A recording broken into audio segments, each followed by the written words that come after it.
Përshëndetje miq të podcastit tim Pa Komplekse me mua Elionin. Sot kam një epizod mjaft unik sepse kam një personazh që kam menduar ta intervistoj gjatë. Gjithmonë kam qenë në anën e kundërt, kam qenë unë personi që jam intervistuar nga ajo, qysh kur kam qenë i vogël, por edhe tani në arritjet e mia, por edhe në profesionin tim, me punët e mia, mirë po kisha një dëshirë dhe një kuriozitet që ta intervistoja unë. Dhe u gëzova shumë kur ajo më tha po. Sepse ajo është një prej atyre personave që njerëzit e njohin direkt nga zëri i saj.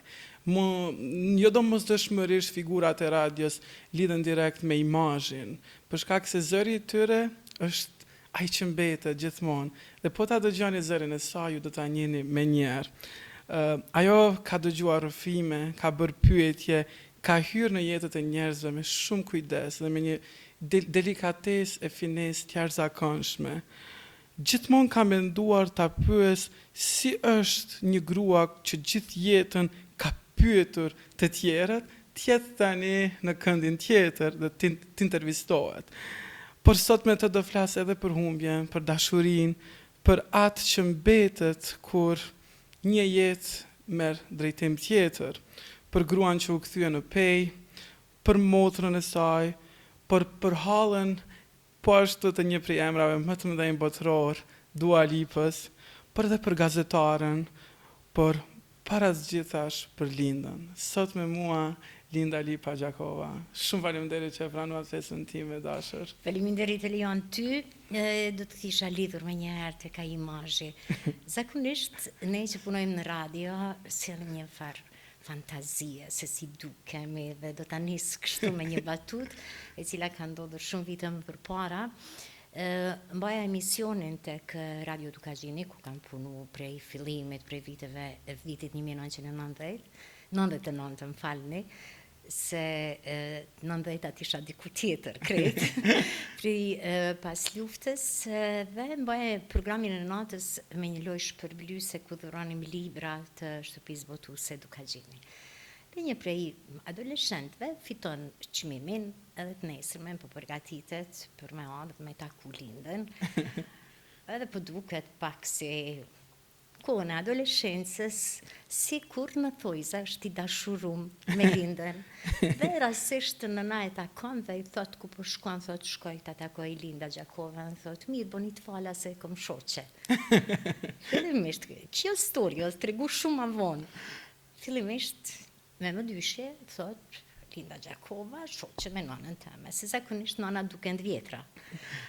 Dhe kur vjen, kthehet në shtëpi dhe i thot nonës, ki pas drejt, ajo ish ma plak se ti. Kështu që ne që punojmë radio, sillim fantazi, radio e është përgjithësi, diçka fantastike që sjell fantazinë e gjithë secilit, prandaj ai imazhi ndoshta krijohet ashtu si që njerëzit e shohin, krijohet në bazë të zërit, krijohet në bazë të tonit të folurit, dhe ka elemente të tjera. Prandaj ne dukemi ndryshe, dëgjohemi ndryshe në radio.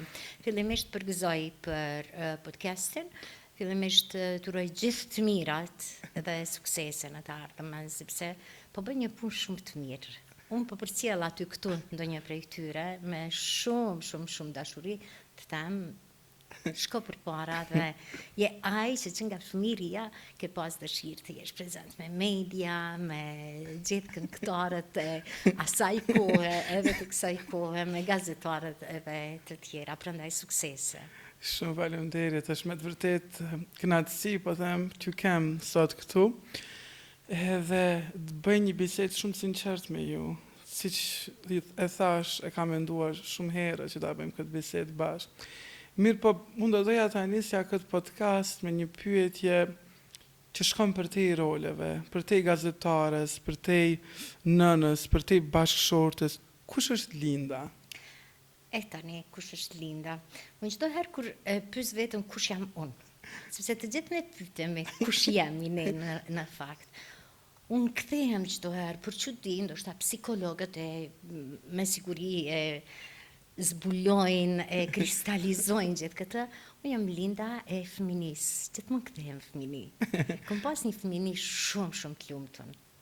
me 2 prind të ri, kam lindën pej shumë e vogël, pak muajshe, kemi ardhur në Prishtinë me prind të cilët kanë vazhdu jetën në Prishtinë, pastaj kanë lindë mbas disa viteve, motra ime Dita e vllau Dugi, po gjithsesi kom qenë ai fëmijë i parë i familjes, e lastume, nuk di, po çdo herë e qet, dhe kthehem çdo herë te ajo Linda. Kjo jo mune. Po vazhdoj, Linda po autentike. plakem, po vazhdoj ta kem brenda vetes, shpesh herë e nxjerr jashtë atë Lindën e vogël. Fëmijë. Po gjatë jetës, a mendoni që keni qenë më shumë një grua që ka zgjedhur apo grua që është përshtatur? Tani këtu është një linje shumë e hollë tek zgjedhja edhe përshtatja. Çdo herë kam qenë ajo që kam zgjedh vet, sepse nuk kemi pas pengesa, nuk kemi pas paragjykime nga familja, nga shoqëria, se çka do të zgjedhem për të ecë përpara, po gjithsesi edhe janë përshtat. Unë mendoj që ky fuzionimi tek zgjedhja edhe përshtatja ekziston të gjithsecili prej nesh, ekziston të çdo moment jetës, sepse ti zgjedh diçka, po vjen një situatë në cilën duhet të përshtatesh. Unë i takoj gjeneratës ku kemi kaluar prej situatat vështira, kështu që sado që të ka qenë zgjedhja ime ta ushtroj detyrën e gazetarit prej viteve të veta, është dashur të përshtatemi me situatën politike, me situatën cilën e kemi jetuar. Prandaj, them çdo herë, nuk ka zgjedhje për realizimin e diçkaje pa përshtatje. Të përshtatet koha. Ti mendon ta festosh një ditëlindje dhe zgjedh më të mirën, do ta festoj kështu, përshtatesh me motin, sepse ta prish motin nëse dikush tjetër jo. Kështu që çdo herë them se edhe zgjedhja, edhe përshtatja shkojnë bashkë. Shumë e vërtet. Po cila ka qenë një periudhë ku ju jeni ndjerë më afër vetës? Dëgjoj, jam ndjerë më afër vetës sepse në një periudhë kur unë kam pas shumë dëshirë me vazhdu punën e gazetares, po për shkak të gjithë situatës në cilën jemi ndodhur tek vitet e 90-ta, kur asgjë nuk është shkruar, nuk është dëgjuar, asnjë radio nuk ka folë shqip, të gjithë ne, sidomos gjenerata ime, jemi përshtat, kjo është ajo përshtatja, që të punojmë diçka tjetër, një punë tjetër. Fatbarësisht motra ime e martuar me doktor Dardanikçin, që ishte stomatologu i parë në qytetin e Pejës, ndoshta edhe në Kosovë që ka hapi pari ordinancën private duke lënë punën e shtetit, më ofron të jem ndihmësja e tij. Në fakt, as që kisha mendu kur, nuk e kam imagjinu, sepse vetë ajo aroma, sepse ordinanca ishte e lidhur me shtëpi, dhe vetëm ajo aroma e atyre ilaçeve të stomatologut, diçka ma fuste frikën që thonë, dhe thash shumë faleminderit, po jo. Nuk e pranuat? Po, fillimisht thash jo, po mandej e pranova, sepse po përshtatesha me situatën në cilën ishim bashk, si familje. Të gjithë mundoheshim të punonim diçka në një profesion të tjetërsuar. Po çdo herë, jam shumë e lumtur që kam punu aty, fillimisht si asistente, ndihmëse për të shënuar vetëm pacientët, e më pas edhe punët e tjera. Kështu që jam shumë e lumtur që pavarësisht asaj që ne mendojmë që do të jemi me profesion flas, një ditë tjetërsohesh, bëhesh ndryshe, të gjithë dhe e them të pa komplekse, bile edhe me mburje, sepse akoma disa nga ata pacientët e vjetër të cilët vinë tani te Roni, trashëgimtari i Dardanit që është njëjtë stomatolog në të njëjtën klinik, pyesin për mua dhe kjo më bën shumë krenare, më bën të jem e lumtur. Prandaj shpesh herë ne nuk e njohim veten dhe themi jo, këtë punë nuk e bëj. E bën punën, pse jo? Çdo punë e cila bëhet me nder, çdo punë të cilën ti hyn duhet ta duash dhe ta bësh me nder, dhe kjo sjell lumturi patjetër. Shumë e bukur kjo. Nuk dija e ki ditë këtë. Jo, nuk e dija. Sot e mora vesh për herë të parë që keni Ka punuar. surprizat të tjera, Elion. Ka surprizat këndshme. Mirë pa, ka diçka që nuk e keni bërë nga frika e gjykimit? Jo, absolutisht jo. Jo, ndoshta pse jam rrit në një rreth familjar të tillë, ndoshta pse kom gjetë familjen e bashkëshortit shumë të ngritur dhe nuk kom pas frikë prej paragjykimeve. Po çdo herë unë kom qenë një linda thjesht e cila është përshtatë me situatat mundshme të kohës reale në cilën kom jetuar. Po, në fakt, ju jeni rritur në Prishtinë, e përmendet që vetëm keni lindur në Pej, mirë po jeni rritur në Prishtinë, ju jeni vajzë e Prishtinës, faktikisht. Jo. Faktën kështë njerëzit ju quajnë. E di që shoqet miq të gjithë të Prishtinës nuk do të thonë, po, sepse e din mire ka linda. Edhe kur kom qenë shkollë fillore, edhe në shkollën e mesme, edhe në studime, edhe me shoqëri, une kom qenë gjithmonë linda e Pejës. Linda e Pejës. Pavarësisht që shumë pak muaj që kom ardhe në Prishtinë, në fakt krejt familja kemi vazhdu disi me jetu në Pejë. Edhe pse kemi jetu në Prishtinë, ai identiteti që jemi pejon, jo pejan. Se zakonisht thuajnë Prishtinë pejon, nësë jemi pejon, po jemi pejon në Prishtinë, na ka mbajt si familje dhe jemi shumë të lumtur në gjithë, pavarësisht që kanë lind të dy tjerë të fëmijët e familjes në Prishtinë. Unë jam rrit këtu në moshën 25 vjeçe, kom vendos më kthym Pejë. Prandaj desha më pyet, a ka qenë vështirë ai kthimi në Pejë ose pa e them kthimi edhe pse ju nuk keni jetu në Pej, po them ndoshta më mirë ardhja në Pej, a ka qenë vështirë për juve? Shumë bukur e the ardhja në Pej, jo kthimi në Pej, po ardhja në Pej për me vazhdu jetën. Absolutisht jo. Unë kom përzgjedh dashurinë e jetës teme në Prishtinë. Në Prishtinë, as që e kom ditë që është riska i Pejës, ose kush është riska, thjesht unë besoj në dashurinë që kem të parë. Edhe ka qenë dashuria jetës teme që po të më kishtë thonë ndoshta me shku diku në Afrika, s'po di ku me jetu, kisha shku me riskën me qenë bashkë. Kështu që kthimi në Pejë absolutisht nuk ka qenë i vështirë, bile i këndshëm. Shumë i këndshëm, sepse krejt familja e të dy prindërve tonë ka jetu në Pejë. Nëse nuk kemi mujt një vikend me shku në Pejë, tjetrin kemi shku gjithsesi. Janë kujtimet më të bukura të cilat i mbajnë mend prej fëminisë teme, posaçërisht e familja e babit, te halla në Kapeshnis, ku kemi përjetu, kemi mësu dashninë e madhe për familjen. Atë ka qenë familje shumë e madhe, vëllezër edhe një motër, halla ime, cila ka dhuru shumë dashni. Kanë dhuru shumë dashni, e kanë dasht njëri tjetrin, kështu që ti s'ki pas qare pa e përqafu qatë dashnin e madhe. Po ju jeni rritur në Bregdjellit, a? Bregdjellit, po. Fillimisht kemi jetu në Ulpian, përballë fakultetit filozofik, aty dikun deri në klasën e 5 fillore, mandi kemi kalu në Bregdjellit, prindë e mi kanë ndërtu një shtëpi, kështu. Si ka qenë ajo familja në Prishtinë? Prej Bregdjellit në Pej. Pa e patët vështirë këtë tranzicionin, për shkak se atëherë ka pas dallim mes kryeqytetit dhe vendeve tjera më të vogla në Kosovë. Jo, absolutisht jo. Unë çdo herë them, është shumë e rëndësishme kë e takon në familje. Familja e Riskës ka qenë një familje shumë e ngritur. Një baba, profesor ndër të parët e gjimnazit Vedri Pejani, një profesor i nderuar edhe në ditën e sotme i biologjisë, zotri Gjefer Gjakova, nana një gru energjike, e pasun me shumë dashni, që të ka shty edhe të ka mbrojt edhe të ka qëndru afër për realizimin e synimeve e dëshirave.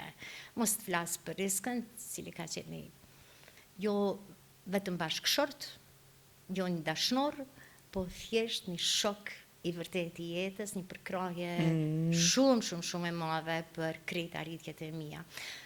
Tash te ai diversiteti i cili është dallu përpara në mes të kryeqytetit edhe qyteteve të tjera, të cilat kanë qenë pak më provinciale, pak më them konservative, nuk e komendi as pak. Asnjëherë nuk e komendi. Kom pas rrethin e tillë, njerëz të dashur, njerëz që kanë përkrah e posaçërisht riska. Sepse me ushtru punën e gazetares ndoshta në atë kohë ka qenë pak më e vështirë, por jo shumë e vështirë. Jo. Po kur u kthyet në Peja, ju munguan familja, rreti shoqëror? Unë marrëzisht e kom dasht riskën. Marrëzisht e kom dasht bashkëshortin tem. Kjo mandej ka qenë disi si një lloj hajgare edhe në familjen, posaçërisht të babit tem, po vjen Linda për shembull, a me riskën? Po, gjithë kënd kemi qenë bashkë dhe as pak nuk e kom pas kompleks me tregu, sepse vajzat e kam pakat unin e pakat krenarinë, nuk jepen fort para gjithve. Unë jo, absolutisht jo, nuk kom gabu kur për përzgjedhjen të cilën e kom bo, dhe thjesht nuk e kom pas të vështirë.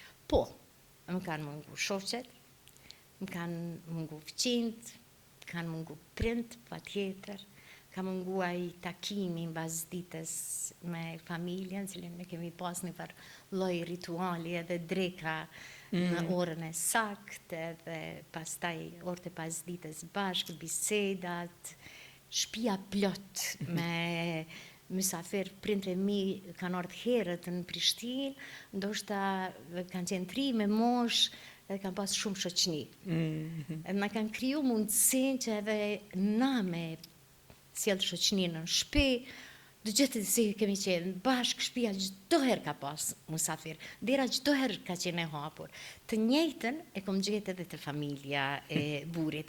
Nuk më ka mungu ajo energjia e ditës, vetëm njerëzit janë ndruar. Më kanë mungu shoqet posaçërisht edhe këto takimet e mbasdites për çaj. Po, e përmendet riska. Kush është riska për Lindën? Unë e thash disa herë, nuk do të isha këthy, përpos që është dashuria ime e madhe, e cila vazhdon të jetë pavarësisht që nuk jeton, nuk është më në këtë jetë. Unë di se nuk jam spirituale, absolutisht jo. Por mendoj që shumë përgjigje i marr në forma të ndryshme kur kërkoj përgjigje, kur bëj pyetje me vetveten e me riskën bashk, ka qenë dhe vazhdon të jetë një babaj përkryer për fatin Andin. Vetet me rak pse nuk e ka përjetu matin nipin ton, i cili thjesht ma ka kthy lumturinë. Unë kam qenë e lumtur, po thjesht e lumturia tash më ka kthy edhe në gëzim. Po qeshi shumë ma shumë, pavarësisht që po e du për ne të dy. Dhe Riska ka qenë një njeri i njoftun për qytetin e Pes, edhe për Kosovë, një basketbolist shumë i mirë, një djalë i mirë, i shëndruar në një burr të mirë, një kolegë të mirë, një mik të mirë, një njeri i cili ka bo mundi mirë edhe me këshillën që ta ka bën, e mos të flas për mu, një shtytës i madh për me qenë profesionin cilin e kam ushtru, një mbështetës shumë i madh. E din kolegët e mi me cilët kam punu për 16 vjetë në Radio Dukazhin, programet e natës, udhëtimi në mesnat, është kriju disi prej riskës. Sepse të dytë kemi pas qef shumë me udhëtu, me njoft qytete, a ka qenë njoft si mirë i muzikës, gjithë gjenerata e ti edhe familjare, shok e din, pregadiste me sekonda, me minuta, gjithë këngët cilat më përcjellshin programin e natës, sepse ishte live. Edhe e kisha shumë të lehtë, ndija veten krenare, ndija veten plot. Sepse kisha një bashkëpunëtor fenomenal, shumë të mirë, po edhe kritik të madh.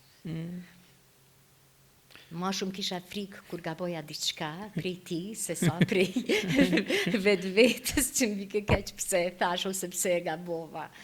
Dhe s'ka ka qenë një person shumë karizmatik, një njeri që kalon për shtypje me takimin e parë, dhe ne gjithë jemi të lumtur, vazhdojmë me jetu me krejt lumturin pavarësisht sfidës së vështirë të cilën e kemi kaluar me smundjen e riskës e humbjen e tij, po vazhdojmë gjithsesi.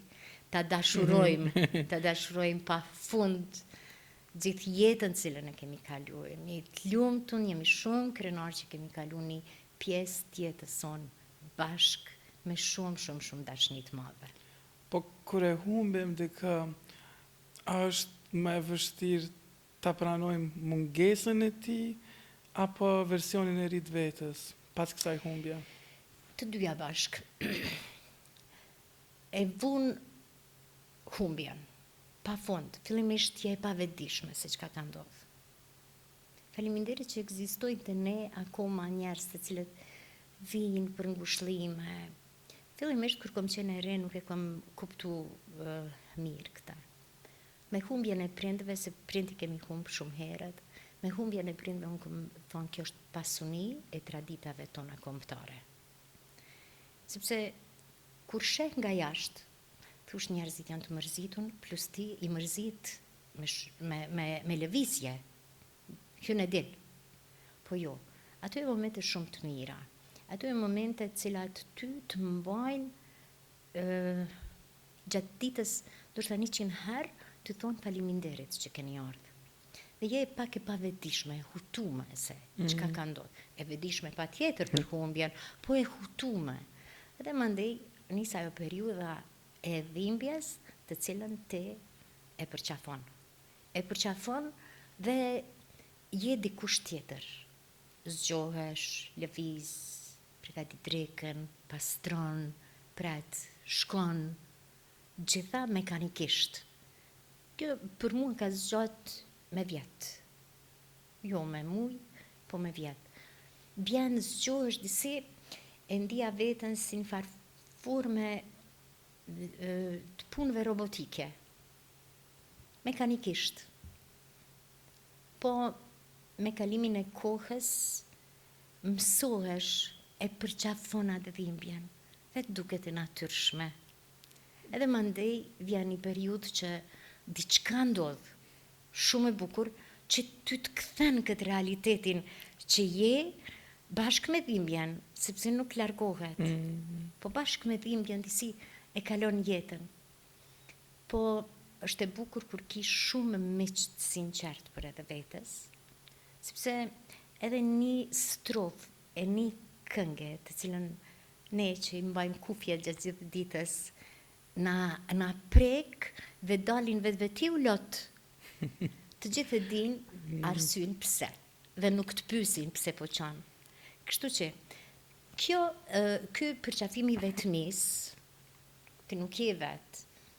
Njerëzit ekzistojnë, nuk kanë as fëmijë biologjik, po thjesht kanë miq, kanë shok, kanë njerëz të afërt, cilët tani un kam fëmijët, kam motrën, kam shumë njerëz të dashur përreth, të cilët e bashkë ndjejnë këtë dhimbjen teme, edhe nuk më ngacmojnë, dhe njëherë lojnë rahat mundime ta. Edhe në atë Dhe vetëmin, vazhdoj, po. edhe në atë dhimbjen. Po, patjetër. Pa ka ndryshuar raporti juaj me dashurin pas humbjes? Jo, absolutisht jo, unë e përmanda edhe ma përpara, edhe unë edhe fëmijët, vazhdoj me dashuru riskën shumë, me dashuru prind tanë, të cilët njëjtë kanë vdek shumë matrisë riska, po është fat i jetës, unë shumë besoj në fat të jetës, kemi pas fat murit me shumë dashni, me qenë shumë të lumtur, pastaj kemi pas periudha ku thjesht nuk zgënjehesh nga jeta, po thush, është fat i jetës që duhet me kalu me dhimbje. Po patjetër me dhimbje. E përmendëm më herët që ju dhe motra juaj kishit një fat shumë të ngjajshëm. Edhe kjo ju ndodhi edhe së fundmi kur humbët bashkëshortët, në një periudhë relativisht shkurtër të dyja, do me thënë shumë afër njëra tjetrës, do me thënë ndani realitet që ndoshta nuk e keni imagjinu që do ta ndanit. Cila është marrëdhënia juaj sot me motrën tuaj, Ditën? Dita ka lindë dikun 4 vjet pas meje dhe unë isha ajo motra e madhe gjithherë. Ka qenë disi lazdruara e babit, këta diun, shoqënie e madhe, e bukuroshe në adoleshencë, ishte fantastike, dhe nuk e kisha imagjinu as një moment, as nuk di, as sot nuk di se si ka ndodhur që ajo të martohet me shokun e riskës Dardanin dhe të vim e të jetojmë të dyja bashkë për një kohë të shkurt në pej. Për një kohë të shkurt ne kemi lind fëmijët tonë bashkë. Për një kohë të shkurt jemi lidh aq fort, sidomos mbas vdekjes nanës, jemi lidh fort mes vete dhe nuk e kishim imagjinu kur që bashkë do t'jemi në pej, bashkë do t'a vazhdojmë jetën, bashkë do t'i kalojshim sfidat më të vështira të jetës, edhe humbjet e prindërve, edhe humbjet e bashkëshortëve për një kohë shumë të shkurt. Dhe ndonjëherë, kur takohemi, e ruajmë shumë atë gjendjen të cilën ja shohim njëra tjetrës në sy. Të gjitha motrat e njohin njëra tjetrën. Po ne mundohemi që edhe dhimbjen, edhe gëzimin mos ta prishim për njëra tjetrën. Shpesher na ka ndodhur. Ta themi këtë mbas disa dite, e mërzitun, sepse ki prehje. Ajo mundet me të kuptu në momentet caktume të jetës, nuk dëshiron me mërzit dikë tjetër. E gjejt lumëtun, edhe ndali veten, nuk du mi aprish lumëturin, edhe të ajo ndodhe njejta. Ne po vazhdojmë bashkë me jetu, nga dalë po bëhemi gjyshe, jemi bë gjyshe në fakt që të dyja, dhe po shpresojmë që kështu do të plakemi bashkë. Keni një raport shumë të afërt? Po, shumë. Janë edhe fëmijët tuaj kështu? Edhe fëmijët janë, sepse të gjithë, është interesant, ajo është martu 20 muj mbas meje, pastaj njëjtën kohë për 20 muj kemi lind krejt fëmijët të katërtit. Unë e dy, ajo me lindjen e parë të fundit bineq vajzë djalë, janë shumë afër me mosh, dhe i kemi rritë disi fëmijët bashkë, shumë afër me shtëpi, dhe pa tjetër, Andi, Roni, Rita kanë qenë të njëjtën klasë, fatin e kam pas vëllain pak më të madh, po gjithsesi janë si katërt në një moshë të njëjtë tani, po bëhen prindër, dhe disi prap po përsëritet ajo shumë shpejt, fëmijët e vegjël po vinë, nipat tonë, fëmijët e tyre, dhe kjo po përsëritet, ajo lidhja po vazhdon, po bëhet edhe më e fortë. Po si është Sinan linda? Sinan. Unë Sinan kom qenë gjithmonë më e butë. Fëmijët e mi, ndonjëherë kur unë nervozohna, dhe diçka du me qenë pak më serioze, më thojnë lindush, mos e presh. Ka qenë riska që ka vendos rregulla disi për fëmijët. Unë jam përshtatë gjithmonë me rregullat, po thot babi, pavarësisht që nana e ka atë potencën edhe me qetësi mi i rahatu fëmijët, edhe kom kry qatë detyrën time si nan, po thjesht them që kom qenë nanë butë, nuk kom qenë e vështirë, nuk ka pas rregulla, kanë qenë të lirë me bisedu me mu, vazhdojnë me që jemi shumë të afërt me njëri tjetrin, problemet cilat i kemi, sepse gjithë kanë të lashe, problematika të ndryshme të jetës, i diskutojmë bashkë, i zgjedhim bashkë, ndonjëherë pajtohem, ndonjëherë s'pajtohem, po thjesht jo një nanë që mund të them rrugën të cilën e kanë zgjedhë fëmijët e mi e kom pëlqy, edhe i kom lënë të lirë le ta vazhdojnë pa pretendimin që duhet patjetër si prind, gjithsesi me i ndalë ose sepse ndonjëherë, jo ndonjëherë, po shpesh herë gjithë mësojmë prej gabimeve. Edhe ne tash që po moshohemi kemi mësu prej gabimeve, ndonjëherë ka gabime të vogla. Është mirë që ti ndalosh mos bën gabimet e mëdha. Gabimet e vogla, ato krejtësisht të imta, është mirë ti përjetojnë ndjesit jo në ndryshe për jetën pastaj. A keni ngjashmëri me nënën tuaj? Po shumë. Si ka qenë ajo si nën? Po njëjtë si unë. Shumica e familjarëve thonë, madje edhe fizikisht, edhe me pamjen e fytyrës, shumica thonë po i përngjan nanës. Tash unë e di nanën teme shumë më të bukur. E di nanën teme shumë më të qetë, më të mirë, po ajo ka vdek moshën 50 vjeçare, nuk e kam përjetu me pas moshën teme mbi 60 vjet, kështu që e mbaj imazhin e saj shumë ashtu skofjare, e mire, urtë, e butë, e buzëqeshun së Çfarë moshe keni qenë ju kur e keni humbur nanën? Mosha 27 vjeqe. Periudhë e vështirë. Periudhë shumë e vështirë. Shumë. Shumë e vështirë. Po, po babai? Edhe babai njëjtë, pas 9 viteve, edhe babai 62 vjeç, njëjtë, ata kanë zemër që të dytë. Edhe e vështirë ta papritur. E papritur shumë. Janë sfidat shumë të atjetës. Njëherë më ka ndodhur që të flas me një koleg i cili e pash që është në një sikletë dhe ai sikleti dul që ishte shumë banal. Ai thash, po të kishe këto, po të kishe këto, po të kishe kalu këto, po të kishe kalu këto, dhe më vonë më tha, a ka mundësi me të pyet, si mundesh me qesh kaq shumë? Qesh njeri, sepse e gjen lumturinë, e gjen gëzimin të diçka tjetër, sepse ky është rrugtimi i jetës dhe kaq e kemi gjithë. Ju e përmendët që e keni edhe një vlla që është mjaft i famshëm pak, Duga Gjinlipa. Cili është raporti me Dugin? Duki është vllau im i vogël. Unë vazhdoj me qenë lindush i Dukit, motra madhe.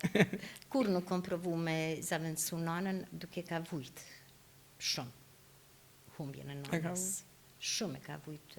Humbjen e prindve kemi vujt të tretë, po Duke dise ka vujt humbjen e nanës pak ma tepër. Se unë e kom pas dhe vazhdoj me pas atë ndjesi, nuk kom provu me ja zavendësu nanën, po sa herë që është e mundun, unë provoj të paktën me qenë afër ti. Sa vjeç ka qenë ai kur ka 20.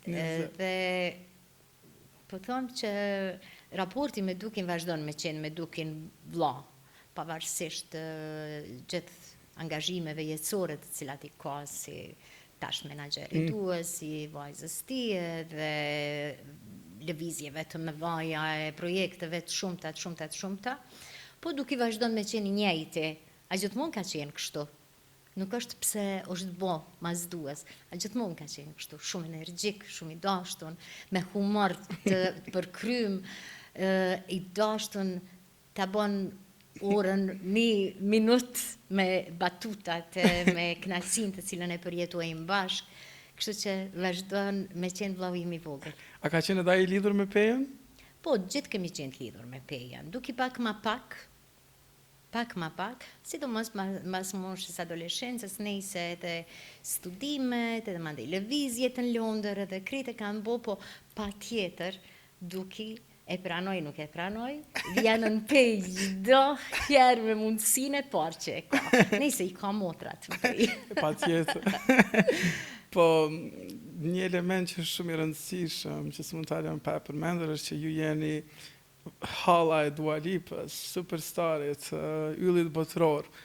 Edhe është ai gjithmonë ai kurioziteti, si është Dua, si person, për te gjithë kësaj fame, për te gjithë këtij angazhimi që ajo ka. Si është Dua si person për hallën Linda? Elion, për hallën Linda, për hallën Dita, për fëmijët tanë, për tezet, për gjyshin e gjyshen, për krejt familjen, Dua është vajza e familjes tanë.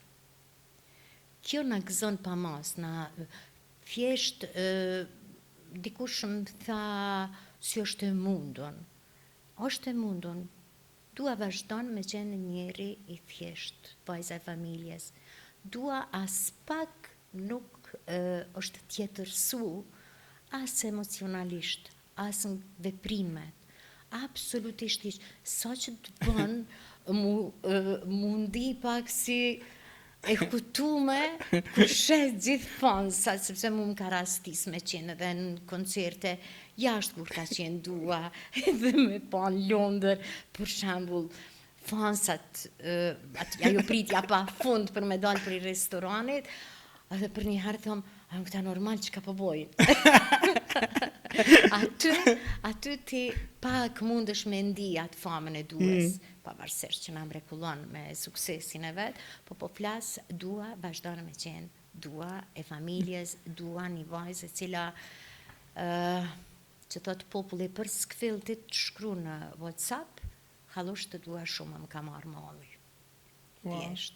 A vazhdon me qenë pranë, sidomos kur vjen në Prishtinë për Sunny Hill, vazhdoj me qenë bashkë me ta për krejt sa herë që mundohet me gjetë kohën për një pushim, disa ditor, dikun jugë të Shqipërisë, për një takim. E kam pa që udhtoni bashkë në atë periudhë. Kujdesshme, shumë e kujdesshme. Tepër është e kujdesshme në krahasim, po ta me punën e madhe që e ka, angazhimin e madh që e ka, edhe po mos të kish thirr, nuk kish me qenë çudi për neve, sepse kishim respektu punën që po e bën. Kishit arsyetu. Jo, kjo është puna, ne zakonisht kështu ndoshta është gjenetike, e marrim punën, familje, dashnin e familjes e njëjtë dashni dhe vazhdojmë jetën. Po, çka ju bën më shumë krenare të ajo? Suksesi i saj apo kjo mënyrë që nuk është tjetërsu? Edhe suksesi dhe kjo mënyra që nuk është tjetërsu.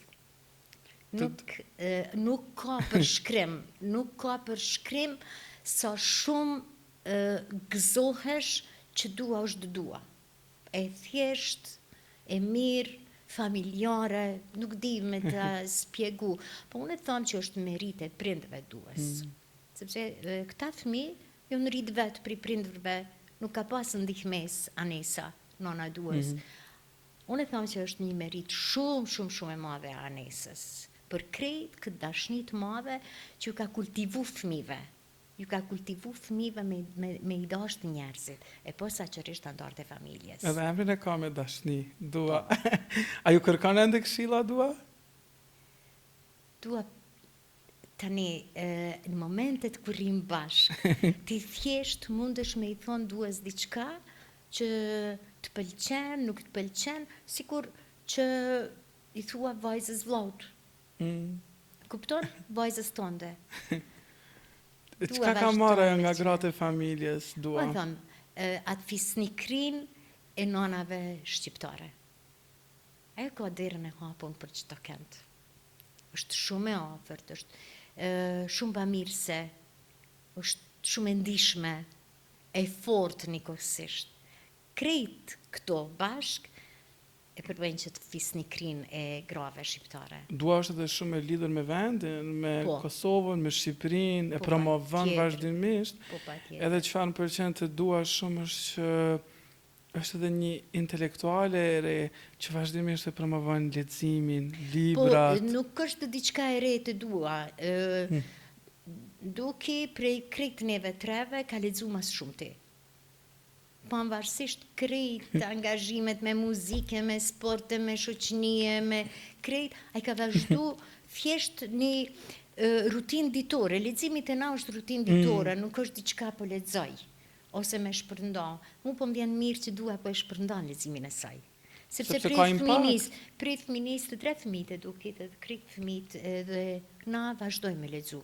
Dikush ma shumë, dikush ma pak, po thamë që duke janë ata lexuesit ma të fortë të librave, mbi krejt këto angazhimet cilat i kanë ata, të dytë. Po e posaçërisht të dua, ata vazhdojnë me Madje lexu. bën edhe biseda me autor të jashtëzakonshëm.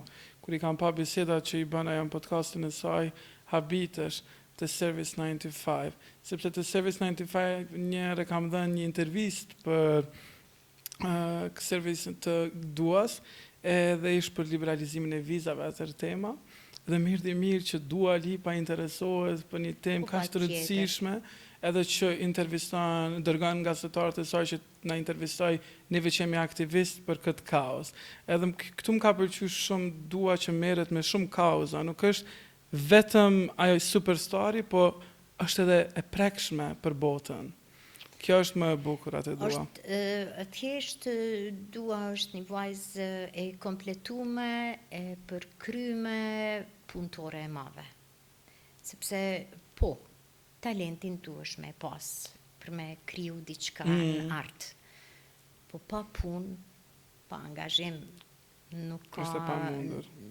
Asgjë, mund të them shpesh e krahasoj me një ëmbëlsirë të thjesht që marrin gratë me bo në shtëpi, duhet angazhim, ti në mendje do të dele bukur, do të dele ëmbël, do të dele mirë, do të apëlqenjë të tjerët, po thjesht tu është Me më qu realizu. e me realizu. Me Shumë e bukur. Po ju ishit fundmi edhe në dasmën e duas. Si ishte kjo dasma e duas? dasma prallore.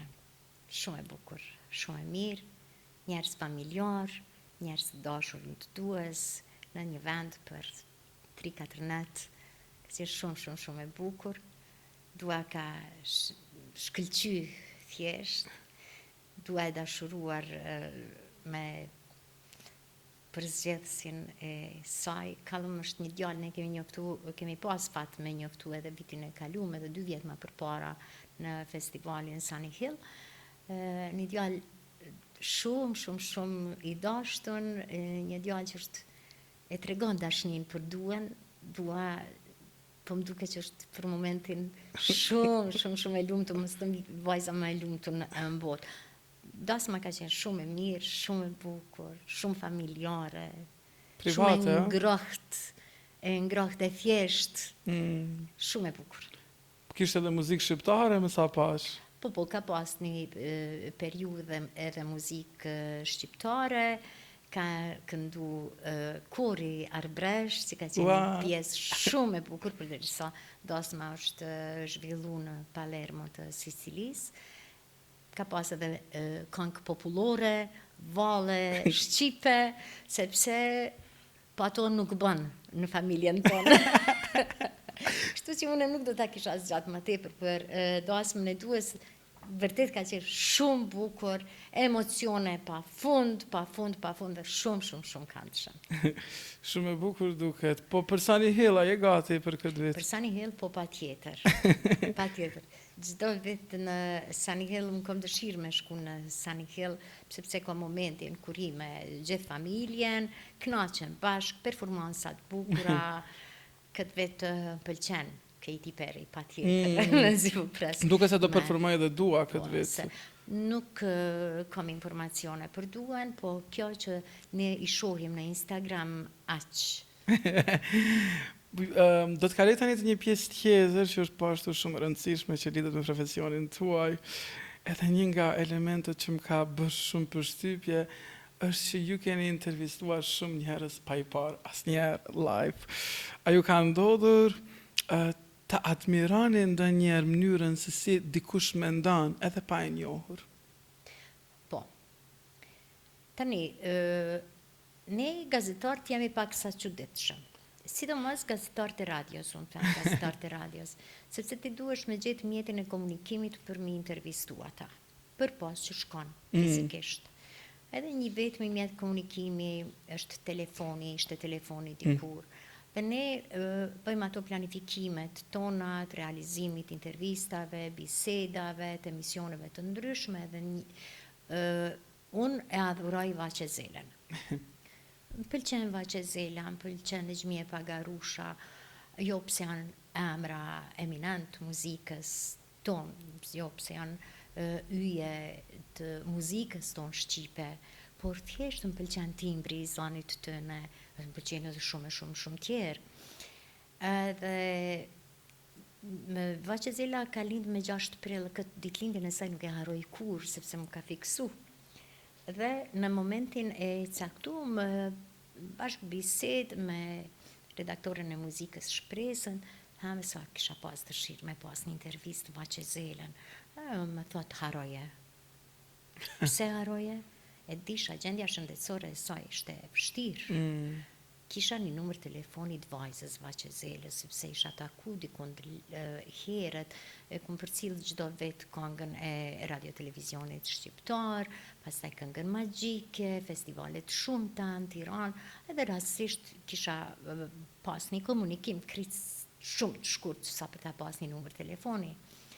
Mundohna, e gjej, vajza më premton dhe thot po. Në ditëlindjen e saj, pavarësisht vështirësive në artikulimin e fjalive të fjalëve, sepse ajo kishte pësu një atak cerebral, kishte fitu pastaj kohë për shërimin e krejt, po ishte vështirë me telefon. Atër nuk kishim mjetet tjera të teknologjisë të avansume, për të partë pakte me njëra tjetrën, dhe me telefon. E kom realizu dhe ruj shumë e ruj bisedën. E du me shpirt. Edhe mbesoni që kom qenë njeri ma i lumë të nga dhe të mbot për realizimin, sepse fiksohesh për me realizu, kupton dhe ajo të dua, kur shqiptohet nga dikush që thjesht ti e done, imagjinon që pare është ajo, pa e takuar kur, pa e par kur, është diçka shumë e bukur. Nuk e një arritur të takojnë? Jo. Asnjëherë. Po ju ka ngelur kështu në mendje për gjithmonë. Patjetër. Po, çfarë ju kanë mësuar intervista tuaja për vetmin? Nuk di. Kom intervistu shumë njerëz eminent, të cilët thjesht unë mendoj që të gjithë ne e fshehim pak atë vetmin cilën në ndodhemi shumë shpesh. Të gjithë njerëzit në botë ndihen të vetmum. Dim ta kamuflojmë. Edhe them që aty të gjithë në një farë forme gënjejmë edhe vetën edhe të tjerët. Kështu që ka pas intervista shumë interesante, ka pas intervista të lezetshme, ka pasur intervista të vështira për realizim, sepse ki përpara një njeri cili nuk mund ta bëj asnjë pyetje. Ne kemi pas një bisedë ku të kam spjegu takimin tim me Ismail Kadaren, për shembull. Si ka qenë ky takim me Ismail Kadaren? Interesant. Ishte viti 99 dhe ne kishim fillu punën në Radio Dukagjini, akoma s'kishim as intervistat shumëta, akoma nuk ishte as studio e rregulluar mirë për realizim. Për njerë dalim korridor, indjeri Agim Luka, i cili ka qenë ideatori i krijimit të Radio Dukagjinit, njeri shumë vizionar për mediat. Korridor, Agimi, Ismail Kadare, Sunja Helena, cilën në njëshin vetëm prej fotografive dhe filmimeve të cilat i kishin pa, drejtëro Agolli. Tu unë e pëmbojnë sytë. Atin kur shtangesh, Agimi thët, kjo është Linda, mbesune, njoftohemi, zhvilloj intervisten, e djersitur, e lodhur. Thëm, a thu kom mri me i bo gjitha ato pyetje cilat kom dasht me i bo. Jo që mu ka dritë zëri, po pa fund, deri sa jom qetësu. Nga emocion. Sepse kishe atë bindjen Ismail Kadare, ajo korniza e syzave ti, fotografit, atë bindjen që është njëri i ftoht, të si t'jap një distancë mes teje dhe ati. Mund të thëmë se ashtu ishte. Pa tjetër. Zonja Elena ishte kritë ndryshe.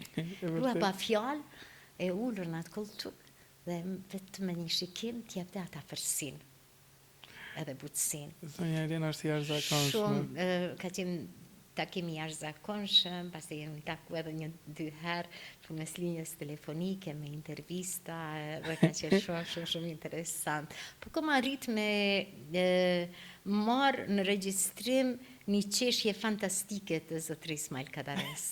Si ishte ke historia me Ibrahimin? Unë nga emocionet që kisha dritë për dritë telefon, fillimisht fola me zonjën Elena, thash kështu, a ka mundësi, në orën 11, një regjistrim, kishte shpallë Shqipëria vitin ditëlindjes e Ismail Kadares për 70 vjetorin e lindjes, dhe thash të bëj një intervistë tashti. E marr telefonin zonja Elena, ju kujtohem, kështu, radio Dukagjini, po Linda, si nuk më kujtohesh. Ajo ka një memorje e kujtes fantastike, një zonjë e kullume. Dhe tha, po Linda, si më kujtohesh, po Ismaili ta ka dalë për kafe, kthehet për 30 minuta, nëse nuk e merr në atë kohë, mos e merr fare. E unë me orë. 30 minuta e marë edhe prej ati shqetësimit kur dikush andej receptorit pa e pa të thotë Linda, si e mirë, më pas ke kërkuar, më kishe kërkuar. Une, po zotri Ibrahimi, thash. Po mirë, ke kërkuar Ibrahimin apo Ismailin, nuk tha une, po vjen keq kështu ashtu. Dhe Marta, po filloj me regjistrimin, do numroj prej 5 deri në 0, tha po, dhe une bla bla bla bla bla, dhe kemi në linje të drejt për drejt telefonike. Zotri Ibrahim ka dare qeshet me zë, dhe kjo ka qenë, themë ndoshta, dhe një nga ato momentet më interesante, nuk di, ka ndo një intervistë, ndo një gazetari ku Ibrahim Ismail Kadare, unë Ibrahim Kadare qeshet me zë. Kjo ka qenë e bukura shumë, pastaj mëson që njerëzit nuk janë si perceptojmë ne, janë më të afërt, më të mirë. Se kryem një lloj imazhe që disa njerëz janë të paarritshëm. Ka të tilla momente sa të thuash. Pa ka qenë gazetaria mënyra juaj për ta parë botën apo për të ikur vetës?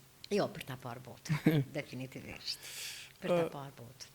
Çfarë është sot për juve lumturia? E di çka është lumturia në këto momente? Lumturia në këto momente është që unë vazhdoj të dashuroj. Lumturia në këto momente është që unë jam mirë me shëndet, po jetoj, dhe lumturia ime krejt e këtyre ditëve të fundit, e këtij vitit fundit, është mati nipi. Ai thjesht ma ka kthy lumturinë në gëzim. Çdo ditë të zgjohem kur jam mundësi me qenë bashkë me to, në mëngjes, edhe i kaloj ato momentet më të lumtuna të jetës. Unë përshpresoj që kanë me ardhur një jetë edhe nipa e mbesa të tjerë, edhe matin çdo herë kom me zavendësu me një lumturi, po thjesht mati është kthesa e gëzimit tëm të jetës. A jeni ju feministe, zonja Linda? Tash, feministe, si që jam feministe të vërteta nuk jam, po që kom dëshirë me i pa femnat, shumë të lumtuna, të dashurume, me jetën e tyre përpara, me shumë sukses, po pa tjetër. A e keni falur vetën për gabime që keni mund të bëni në jetë? Jo. Kom 3 gabime cilat i kom për jetë. Nuk i kam fol kur deri në këtë intervistë. Janë gabimi i parë që nuk kom shku me nanën në spital në momentin kur ajo ka vdek. Ka qenë vonata, kisha lind Andin i cili ishte veç një javë, bebe, dhe më tha, kthehu se nuk kom asë që kthejkna une, mirë jam. Për mos me lon Andin bebe, po asë këndë shpi, jam detyru me sëndru aty, dhe them që kom po gabim. Kom po gabim se ka pasë zgjidhje, mund t'i trokasësh kujdon derë, me qëndru me bebin, pak për me qenë ofër nanës. Nana ime ka ndru jetë pas 1 ore, dhe kjo është gabimi cilin unë tham që është gabim, edhe e vuj edhe nuk ja kom falë vetës. I njëjti gabim unë ka ndodhë me babin.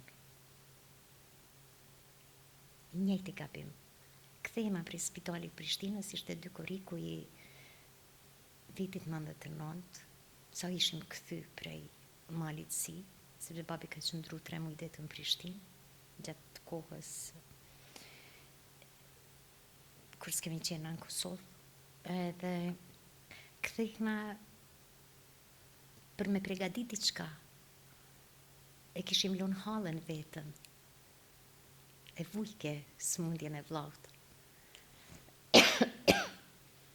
Për me po, dhe për njerë kthehen tjerët prej spitalit dhe thotë këtu kam mbaru çdo gjë. Prap një gabim i njëjtë që nuk ja fali vetës. Dhe përsëri më lidhet ky gabimi me vdekjet për mamin. Mami është gruaja agjës tim, e cila ka qenë jo vetëm kunat për nonën teme, por një motër, një shoqe, një lidhje fantastike që na bën shumë të lumtun që e kemi pas. Dhe unë prej fëminis nuk mbaj mend kur kom nisë me thirr grunagjës mami. E njëjta ndodh me mamin. Po kësaj radhe nuk është gabimi im. Është gabimi të tjerëve, cilët duke dashur të më kursejnë. Nuk më kanë lajmëru, e thënë, përsëri nuk ja fali vetës. Gabime tjera kështu njëtë nuk kam që nuk ja fali vetës, gabime krit njerëzore, cilat janë të thjeshta, shumë thjeshta, madje edhe banale, por të janë 3 gabime njëtë që më bajnë peng. Unë mundohna me ja fal vetës, edhe gjithmonë arsyetohna. Jo po andi ka qenë i vogël, jo po e kom ardha në shtëpi pse është dashur me ardh. Jo po nuk e kom ditë pse mami është në qatë gjendje, po gjithsesi janë gabime krejtë të mijat. Po shumë e bukur mënyra se si I thoni, po... Nuk quhet ky podcasti yt pa komplekse? Është vërtet pa komplekse. Edhe Se faleminderit të që... pa komplekse. Me Faleminderit. shpalos lindën dhe krejt jetën tëme dhe ndjesitë e mia. Edhe unë e vlerësoj shumë, po me që jemi të pjesa e komplekseve, a ka diçka që të keni turp ta thoni? Nuk di, jo. Unë nuk kom pas turp në vitet e 10-ta ta dashuroj riskën marrëzisht edhe ta them para gjithëve. Dhe vazhdoj me thonë çdo ditë, po jo, nuk ka diçka që... Si do ta përkufizoni dashurinë? Me që po flasim prapë për dashurinë, nëse ju do t'jepni një përkufizim. E di si është dashuria, unë e du detin shumë.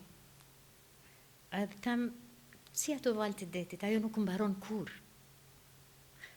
Kur të merr ajo vorbulla e valive, do njëherë ma e madhe, do njëherë ma e fort, do njëherë ma e zbeht, ma e qetë, varësisht prej krejt momenteve tjetës, dhe kështu është dashuria, s'mund ta përkufizoj ndryshe. Po mëkati për lindën që është? Nuk po di me të përgjigj. Tani, mëkate edhe të pavetdijshme ne mund të bëjmë. Bëjmë mëkate të pavetdijshme, po shpresoj që nuk e trazojmë dikë tjetër, nuk e lëndojmë dikë tjetër me atë që themi që kemi bërë mëkat. Po kompleksi më I madh I lindës? Nuk po di. Ndoshta me vitet që po më shtohen njët, edhe me sugjerimet e njerëzve dashton, po mendoj që është kompleks që unë flas shumë. Nuk di. Jo. Ndoshta ndoshta është ndonjë nga këto elemente që punon në radio, është deformim profesional, ta përshkruash gjithë situatën me fjalë, sepse ata nuk të shohin. Po, them ndoshta, nuk di. Nuk janë të shumë të ata të cilët më thonë, po ka që më thonë. Po pyetjen e fundit që dua t'ja bëj, është që nëse jeta do t'ju kthente vetëm një gjë, jo as njeri, as kohë, po vetëm një ndjesi, cilën do ta zgjedhnit? Përqafimin. Thjesht përqafimin. Të njerë mungon I përqafimi sinqert. I prindëve, I riskës, I njerëzve dashton.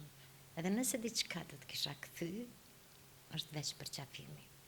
Le të jetë sa do I shkurt, me sekonda, me qintat e sekundave, po le të jetë përqafimi. Faleminderit shumë për këtë bisedë kaq të bukur. Unë e shijova çdo moment kësaj bisede, me të vërtetë. Faleminderit ty, Elion, që më ke ftu, ku marrë me shumë dëshirë. Jam Suksesi, zemër. shumë I lumtur që ju kisha. Dhe me të vërtetë e shijova shumë edhe shpresoj që të na jepet prapë të bëjmë biseda të tilla, sepse unë me të vërtetë u kënaqa. Faleminderit. Ne që punojmë në radio nuk I dojmë shumë kamerat, por sot nuk I ndjeva. Thjesht isha shumë e qetë. Faleminderit, shumë suksese në të ardhmen. Shumë faleminderit, ju uroj edhe juve shumë suksese në radion tuaj Njëshi.